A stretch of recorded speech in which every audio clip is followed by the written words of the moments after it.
En 1907, un riche aristocrate nommé Henry Child a déménagé ses 2 jeunes enfants dans un manoir isolé en Virginie, ignorant que dans ses murs se trouvait un secret terrifiant.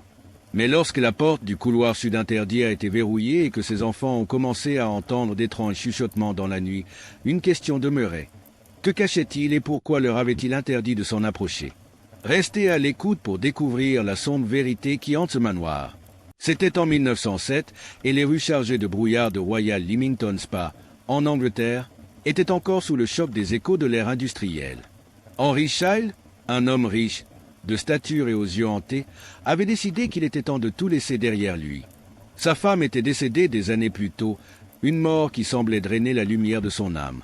Pendant des années, il avait pleuré en silence, s'enfermant loin du monde pendant que ses 2 enfants, Marian, 11 ans, et Jonathan, 9 ans, étaient pris en charge par leur gentille mais pragmatique nounou, Edith. Un après-midi pluvieux, avec peu d'explications, Henry a annoncé aux enfants qu'il déménageait en Amérique. Pas Londres, pas Paris, pas les villes animées qu'ils auraient pu imaginer, mais la Virginie. Un endroit dont ils n'avaient jamais entendu parler que dans les livres. Marian avait regardé son père ce jour-là, son jeune esprit rempli de questions qu'elle n'osait pas poser. Pourquoi Virginia? Père? Elle s'est finalement aventurée. Henry, perdu dans ses pensées, ne répondit pas. Il s'éloigna simplement, la laissant avec le sentiment inquiet que sa décision ne consistait pas seulement à recommencer, il s'agissait de laisser quelque chose derrière lui. Le voyage vers l'Amérique fut long et sombre. Le navire grinçait contre les vagues de l'Atlantique, ses ponts de bois trempés de pluie, comme si même le ciel pleurait leur départ. Henry parlait rarement, passant la plupart de son temps sur le pont supérieur, fixant l'horizon gris sans fin. Marian s'accrochait à Edith, qui, à sa manière chaleureuse et pratique, essayait de divertir les enfants. Mais même Edith ne pouvait pas ébranler le sentiment que quelque chose dans ce mouvement n'était pas naturel. Quand ils sont finalement arrivés en Virginie, le soleil brillait, mais la chaleur de la journée n'a guère dissipé le sentiment étrange qui enveloppait la famille. Le manoir était grand et imposant, ses murs de pierre sombre s'élevant comme une forteresse sur fond de bois épais. C'était beau d'une manière qui se sentait faux. Les enfants, cependant, étaient trop jeunes pour remarquer l'aura pressentie de leur nouvelle maison. Pour eux, le vaste domaine était un terrain de jeu. Les jardins étaient luxuriants et infinis, les couloirs si vastes qu'ils résonnaient à chaque bruit. Marian et Jonathan couraient dans les couloirs, leur rire remplissant la maison autrefois vide. Mais il y avait une partie du manoir qui semblait différente. C'était le couloir sud. Contrairement au reste de la maison, qui était rempli de lumière et de vie, le couloir sud était toujours sombre, peu importe l'heure de la journée. L'air y était plus froid, et le bruit de leurs pas semblait disparaître dans le silence. Marian l'a remarqué en premier. « Pourquoi est-ce si calme ici ?» Elle a chuchoté à Jonathan un après-midi. Jonathan, toujours l'audacieux, haussa les épaules. Découvrons-le, les 2 frères et sœurs s'aventurèrent dans le couloir, leurs pas prudents, leur rire tamisé. Tout au bout du couloir se tenait une porte, une vieille chose lourde en chêne foncé, sa surface gravée d'étranges motifs tourbillonnants. Contrairement aux autres portes de la maison, qui étaient simples et fonctionnelles, celle-ci semblait ancienne, comme si elle était là bien avant la construction du manoir. Marian tendit la main pour le toucher, mais au moment où ses doigts effleurèrent le bois, un frisson lui monta au bras. Elle tira sa main en arrière, surprise. « N'y touche pas ?» dit Jonathan, sa voix inhabituellement sérieuse. Marian fronça les sourcils. « Pourquoi pas ?»« Je ne sais pas, » répondit-il, le regard fixé sur la porte. « Ça se sent ? Mauvais ?» Pendant un moment, ils l'ont laissé tranquille. Mais la porte s'attarda dans l'esprit de Marian comme une ombre sombre. Elle ne pouvait s'empêcher d'y penser. Un soir, pendant le dîner, elle a finalement demandé « Père, commença-t-elle avec hésitation, qu'y a-t-il derrière la porte dans le couloir sud ?» L'effet a été immédiat. Henry se figea, sa fourchette à mi-chemin de sa bouche. Son visage s'assombrit, et pour la première fois de sa vie, Marian vit quelque chose dans les yeux de son père qu'elle n'avait jamais vu auparavant, la peur. Il posa sa fourchette lentement, ses mouvements délibérés. « Tu ne dois jamais t'approcher de cette porte, » dit-il, la voix basse et ferme. « Tu me comprends ?» Marian cligna des yeux, surprise par l'intensité de son ton. « Mais, comprenez-vous ?» il répéta, plus fort cette fois, sa voix assez aiguë pour faire tressaillir Jonathan. « Oui, père, murmura-t-elle en inclinant la tête. Le reste du repas se passa en silence, la salle à manger autrefois chaleureuse maintenant lourde d'une tension tacite. Cette nuit-là, Marian était réveillée dans son lit, fixant le plafond. Le bruit des grillons dérivait à travers la fenêtre ouverte, mais cela n'aida guère à calmer ses pensées de course. Pourquoi était-il si en colère? Qu'y avait-il derrière cette porte? Sa curiosité devenait de plus en plus forte chaque jour qui passait. Chaque fois qu'elle et Jonathan jouaient dans la maison, elle se retrouvait attirée par le couloir sud. Elle se tenait au bord, fixant la porte de loin, son imagination se déchaînant.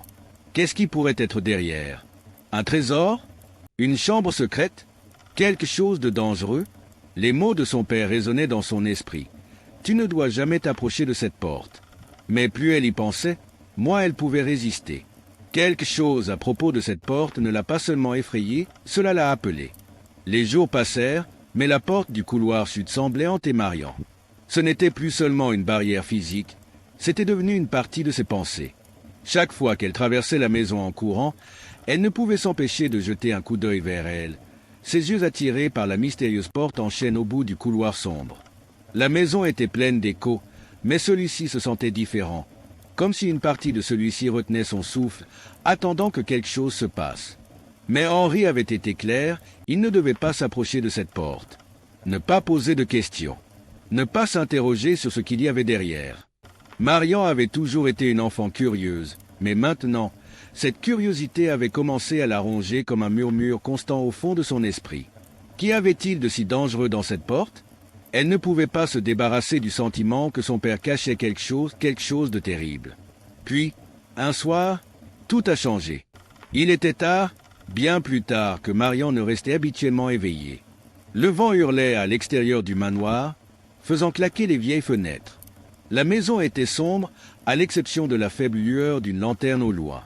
Au début, elle pensait que c'était juste son imagination qui lui jouait des tours. Mais ensuite, le bruit des pas a brisé le silence de la maison.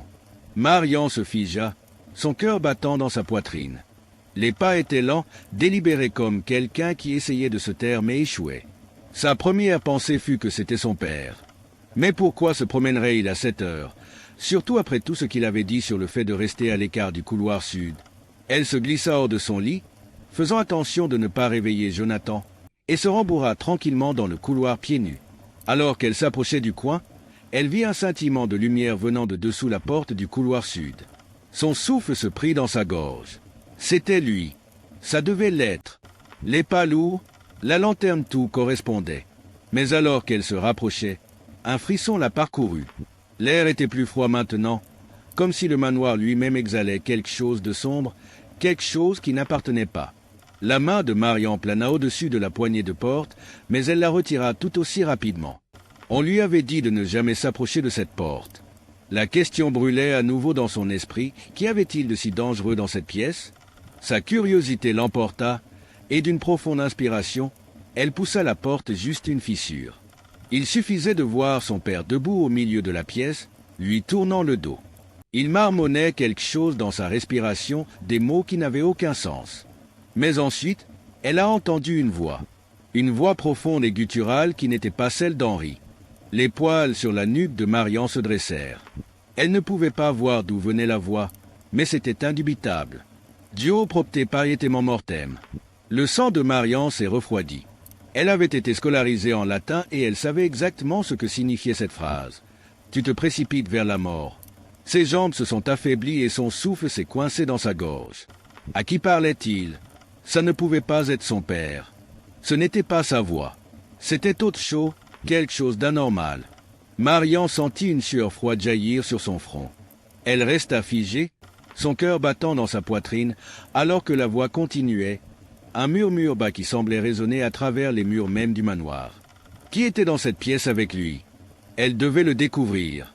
Elle ne pouvait pas faire demi-tour maintenant. Elle avait déjà franchi la ligne. La porte, laissée entr'ouverte, grinça plus fort alors qu'elle la poussait plus loin, entrant à l'intérieur. La pièce était sombre, à l'exception de quelques bougies scintillant autour d'un cercle complexe dessiné sur le sol dans ce qui ressemblait à de la vieille craie. D'étranges symboles étaient gravés dans les murs, des symboles que Marion n'avait jamais vus auparavant mais qui semblaient vibrer d'une vie propre. L'air était épais avec une tension inexplicable, comme si la pièce elle-même était vivante. La silhouette de son père se tenait immobile au centre du cercle, les yeux fermés, chantant dans une langue qui lui faisait frissonner le dos. Il était si profondément en transe qu'il ne l'a pas remarqué au début. Mais ensuite, quelque chose a changé. La silhouette au bord du cercle se déplaça, et le cœur de Marion sauta un battement. Elle l'avait déjà senti auparavant, la présence. C'était là, juste au-delà de la portée de sa vision. Mais cette fois, c'était différent. Cette fois, ce n'était pas seulement un sentiment éphémère d'effroi. C'était réel. Non, non, non, murmura Marion, reculant lentement, son pied heurtant un plancher grinçant avec une fissure aiguë. Henri se retourna, les yeux écarquillés de panique, et l'aperçut. Son visage, normalement si calme et fort, était maintenant tordu de quelque chose de sombre et de désespéré. « Marion !» il a crié. « Que fais-tu ici? Que as-tu vu ?» Sa voix craquait, pleine de peur, pleine d'autres choses. Avant qu'elle ne puisse parler, la pièce sembla se déplacer. La température a chuté de façon drastique, et elle pouvait sentir la présence, la chose, se rapprocher. Ce n'était pas humain. Ça ne pouvait pas être. Ça ne bougeait pas comme n'importe quelle personne qu'elle avait jamais vue. Il y avait quelque chose d'anormal dans la façon dont les ombres semblaient se courber autour d'elle. « Père, qu'est-ce » Marion a réussi à s'étouffer, sa voix tremblante. Mais avant qu'Henri puisse répondre, l'ombre se précipita. Ce n'était pas comme une personne normale, c'était une entité. Une forme sombre et fluide qui semblait ne faire qu'un avec les ombres elles-mêmes. Henri s'avança devant elle, son corps tremblant alors qu'il essayait de la protéger de quoi que ce soit. Mais il était déjà trop tard. L'ombre se précipita sur lui, et il hurla un son qui glaçait Marion jusqu'au cœur. Soudain, la lumière vacilla et s'éteignit, plongeant la pièce dans l'obscurité. La dernière chose dont Marion se souvenait avant de quitter la pièce en courant était le son de la voix de son père, son dernier plaidoyer. Resté à l'écart du couloir sud, la pièce était suffocante, épaisse d'un froid qui semblait s'infiltrer dans ses os. Le cœur de Marion battait dans sa poitrine, chaque battement plus fort que le précédent, et son souffle se fit court, haletant de panique. Elle a couru, aveuglément, dans le couloir sombre, sans regarder en arrière, sans oser. Chaque pas était une tentative désespérée d'échapper au cauchemar qui venait de se dérouler. La maison, autrefois un lieu d'émerveillement et d'exploration, ressemblait maintenant à un labyrinthe. Les murs semblaient se refermer sur elle alors qu'elle sprintait devant des pièces vides, ses pieds faisant des échos frénétiques et creux dans l'obscurité. Le manoir s'était transformé en quelque chose d'autre, une entité vivante et respirante qui la surveillait, attendant qu'elle commette une erreur. Les paroles de son père résonnaient dans son esprit. « Éloignez, vous du couloir sud. » Mais qu'avait-elle vu? C'était quoi ce truc? Une partie d'elle voulait courir directement vers Jonathan, lui raconter ce qui s'était passé, lui demander du réconfort. Mais une autre partie d'elle, quelque chose de plus sombre, de primitif, savait qu'elle ne pouvait pas. Pas encore. Elle avait besoin de réponses. Elle avait besoin de comprendre ce qui se cachait dans l'ombre de cet endroit. Elle s'arrêta au bout du couloir, appuyée contre le mur pour reprendre son souffle. Son pouls battait encore, mais elle savait qu'elle ne pouvait pas s'arrêter. Pas quand elle était si proche. Elle jeta un coup d'œil dans le couloir. La porte du couloir sud se profilait comme une bouche d'obscurité, attendant qu'elle revienne. Elle ne devrait pas y retourner. La partie rationnelle d'elle a crié de partir, de sortir de la maison en courant et de ne jamais regarder en arrière. Mais l'autre partie, celle qui avait toujours eu soif de réponse, l'a entraînée en avant. Le manoir gémissait autour d'elle, le parquet craquait comme si la maison elle-même était vivante, désapprouvant chacun de ses mouvements. Chaque pouce d'elle criait d'arrêter.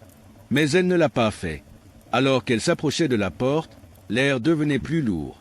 Les ombres semblaient se tordre, presque vivantes, comme si les murs même la regardaient. Marion tendit la main vers la porte, ses doigts tremblaient en touchant la poignée en métal froid. C'était verrouillé. La porte, qui avait été autrefois entr'ouverte, était maintenant scellée, comme si la maison elle-même l'avait fermée. Marion poussa plus fort, tordant la poignée de toutes ses forces, son cœur battant plus vite. Qu'y avait-il derrière cette porte? Que pouvait-il bien se passer que son père craignait tant? Elle savait maintenant qu'elle ne pouvait pas courir. Les réponses se trouvaient derrière cette porte, et elle ne reculerait devant rien pour les trouver. D'un dernier coup de pouce, la porte céda, grinçant juste assez pour qu'elle se glisse à l'intérieur.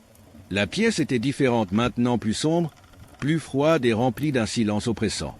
Le cercle sur le sol était toujours là, ses étranges symboles brillaient faiblement dans la faible lumière des bougies. Mais l'air dans la pièce avait changé. Ce n'était plus seulement une pièce. C'était un lieu de quelque chose d'anormal, quelque chose de bien plus ancien que le manoir lui-même.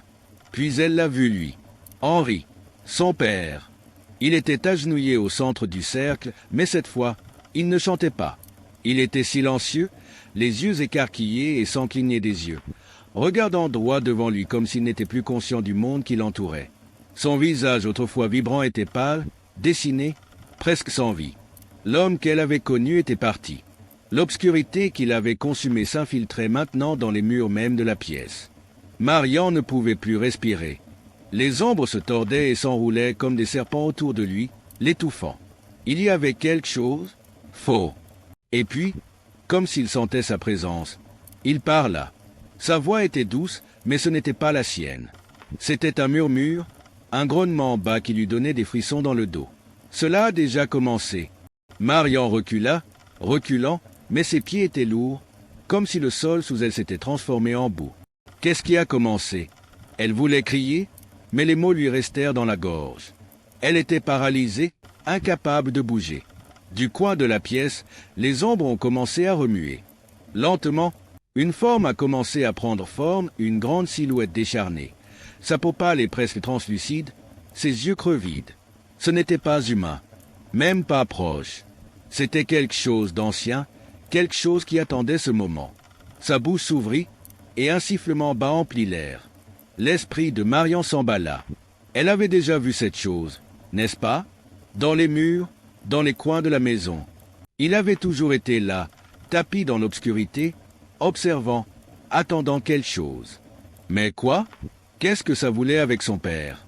Personne ne part, murmura la créature, sa voix un sifflement râpeux qui faisait vibrer ses os. Personne ne part jamais. Le souffle de Marian se fit court, des éclats de panique. Elle devait sortir. Elle devait trouver Jonathan, le faire sortir de la maison avant qu'il ne soit trop tard. Mais la porte avait disparu. Elle était entrée par là, mais maintenant, c'était tout simplement parti. Le manoir les avait avalés entiers. Puis, un soudain éclair de lumière remplit la pièce. Pendant un bref instant, tout se figea, les ombres, la silhouette, même son père.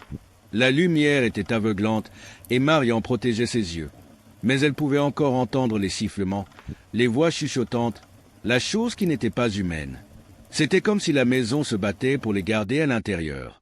Le sol sous ses pieds semblait trembler, comme si la fondation elle-même était vivante, mouvante, fermant toutes les échappatoires possibles. Son cœur battait à toute vitesse alors qu'elle trébuchait en arrière, ses mains agrippant les bords de la porte maintenant disparue. La bouche de la silhouette s'ouvrit plus largement, ses dents brillaient dans la pénombre, et elle fit un pas en avant, s'étirant vers elle. Mais ensuite, aussi rapidement qu'il était apparu, le personnage s'est dissipé dans l'ombre. La chambre était immobile, et pendant une fraction de seconde, elle aurait juré avoir entendu une voix, la voix de son père l'appeler par son nom. Marian. C'était faible, distant et rempli de désespoir. Mais c'était suffisant. Marian se retourna et courut. Elle n'a pas regardé en arrière. Le manoir était vivant maintenant, se déplaçant autour d'elle comme s'il savait qu'elle essayait de s'échapper. Elle atteignit les escaliers, ses pieds martelant contre les marches, ses poumons brûlant à chaque respiration. Elle devait trouver Jonathan. J'ai dû le prévenir. Mais la maison non, la chose qui avait consumé son père se refermait. Alors que la nuit froide et brumeuse enveloppait le manoir, le cœur de Marian courut dans sa poitrine. Le vieux manoir grinça et gémit, presque comme s'il était vivant, chuchotant ses secrets à ceux qui voulaient l'écouter. Elle avait senti la présence juste au-delà des murs, la force invisible qui les hantait depuis leur arrivée. Mais ce soir, quelque chose était différent. Quelque chose l'attendait. Marian, maintenant une femme adulte, agrippa les bords effilochés de la couverture, son corps tremblant alors qu'elle se souvenait des événements qui ont suivi cette nuit-là. La porte du couloir sud, celle que son père leur avait strictement interdit d'approcher, avait finalement été déverrouillée. La même porte qui avait tenu la clé de toutes leurs questions sans réponse. La porte qui semblait pulser avec une énergie non naturelle chaque fois qu'il osait se tenir devant elle. Alors qu'elle était allongée là dans son lit, respirant à peine, elle entendit le bruit des pas résonnant dans le couloir, lent, délibéré, comme si quelqu'un, ou quelque chose, marchait vers elle. Elle retint son souffle, espérant au-delà de tout espoir que ce n'était que son imagination, mais au fond d'elle, elle savait que ce n'était pas le cas. Les mains tremblantes, elle glissa hors du lit, ses pieds nus ne faisant aucun bruit alors qu'elle se dirigeait vers la porte sur la pointe des pieds. L'air était épais, lourd de quelque chose de sombre et d'inquiétant. Elle jeta un coup d'œil dans le couloir, et ce qu'elle vit lui glaça le sang. Là, au bout du couloir sud, se trouvait son père, immobile. Mais son visage n'était pas le même. Ses yeux étaient sombres, creux, comme s'il était devenu autre chose. Quelque chose de pas tout à fait humain. « Père » murmura-t-elle, sa voix à peine un souffle. Il n'a pas répondu. Au lieu de cela, il se retourna lentement et, sans un mot, se dirigea vers la porte de la pièce interdite. Une peur froide l'envahit, mais Marion ne put s'arrêter. Elle la suivit. Rampant derrière lui, elle regarda son père atteindre la porte. Mais quelque chose était différent maintenant. L'air scintillait d'une force presque tangible, et elle le sentit au creux de son estomac, la présence de quelque chose de malveillant. Son cœur battait dans ses oreilles alors qu'il atteignait la porte, tournant la poignée. « Arrête !» Elle a pleuré, sa voix se libérant enfin de sa peur paralysante. Son père se figea, le dos toujours tourné. Mais sa voix, quand il parlait, n'était pas la sienne. C'était profond, guttural, rempli d'un écho surnaturel qui faisait ramper sa peau. « Tu n'aurais pas dû venir, Marion ?» grogna la voix. « Il est trop tard maintenant ?» Avant qu'elle ne puisse réagir, la porte s'ouvrit avec une violente rafale, et le manoir sembla retenir son souffle. Qu'y avait-il derrière cette porte? Qu'est-ce qui avait été enfermé toutes ces années? La chambre au-delà était un cauchemar. Les murs étaient couverts de symboles étranges, brillant faiblement dans l'obscurité. Et au centre se tenait un autel, sa surface tachée de quelque chose de sombre et d'ancien. Et là, dans l'ombre, il y avait quelque chose qui ne pouvait être décrit que comme d'un autre monde. Une présence qui la refroidissait au plus profond d'elle-même. Son père, maintenant complètement transformé, entra dans la pièce, son corps bougeant comme une marionnette sur des ficelles invisibles. Et avec ça, l'air autour d'eux s'épaississait, suffocant. L'obscurité se rapprochait, avalant tout sur son passage. Marion ne savait pas ce qui s'était passé ensuite. Un moment, elle était là, terrifiée. Et l'instant d'après, tout est devenu silencieux. L'obscurité, la présence, son père, tout cela a disparu. Quand elle s'est réveillée, elle s'est retrouvée à l'extérieur du manoir. Le soleil commençait à peine à se lever. Elle était seule. Son père, Jonathan, tout le monde était parti. Le manoir, comme s'il n'avait jamais existé, n'était rien de plus qu'une ruine abandonnée. Le couloir sud n'était plus. Et les souvenirs, ils se sont évanouis dans le néant, comme s'ils n'étaient jamais arrivés. Mais Marion savait. Elle savait que quoi qu'il se soit passé dans cette maison, ce n'était pas fini. Ce n'était jamais fini. Conclusion et appel à l'action. Alors qu'elle était assise là, réfléchissant à l'horreur qui s'était déroulée, elle savait que l'histoire était loin d'être terminée. Son père était-il perdu à cause de quelque chose de plus sombre? Qu'est-il arrivé à Jonathan? Le manoir avait-il vraiment disparu ou venait-il de partir pour réclamer une autre âme? Il y a des mystères là-bas, cachés, attendant que nous les découvrions. Mais certaines portes, comme celle du couloir sud, sont mieux laissées verrouillées. Mais qu'en penses-tu? L'obscurité dont Marion a été témoin était-elle quelque chose de surnaturel? Ou était-ce quelque chose d'encore pire, une ancienne malédiction à laquelle on ne peut jamais échapper? Faites-nous part de vos réflexions dans les commentaires ci-dessous. Si cette histoire vous a laissé à bout de souffle et que vous en avez envie de plus, n'oubliez pas d'appuyer sur ce bouton d'abonnement et d'aimer la vidéo pour rester au courant de nos dernières histoires effrayantes. Commentez ci-dessous et dites-nous si vous pensez que l'histoire de Marion est vraiment terminée ou si le manoir attend toujours sa prochaine victime. Et si vous voulez en savoir plus sur les choses terrifiantes qui se cachent dans l'ombre, cliquez sur le lien pour regarder la deuxième partie de cette saga, où nous plongeons encore plus profondément dans le mystère. Rappelez-vous, certaines histoires ne meurent jamais. Elles attendent juste pour le bon moment pour revenir. Merci d'avoir regardé et resté en sécurité. Ou peut-être pas.